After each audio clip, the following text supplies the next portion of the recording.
અલથાણ વિસ્તારમાં આવેલા NSG commando જ્યાં રોકાયા છે તે જ બિલ્ડિંગમાં આગ લાગી હતી. એનએસજી કમાન્ડો સમજ્યા કે મોક ડ્રીલ, પરંતુ નીકળી સાચી આગ. બ્લાસ્ટ થયા બાદ આગ લાગી હતી.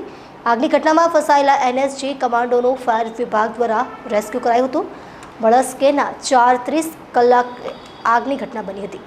અલથાણ ભીમરાડ રોડ પર આવેલ એક્સિલન્સ હબ શોપિંગ કોમ્પ્લેક્સના પહેલા માળે આવેલી દુકાનમાં આગ ફાટી નીકળી હતી.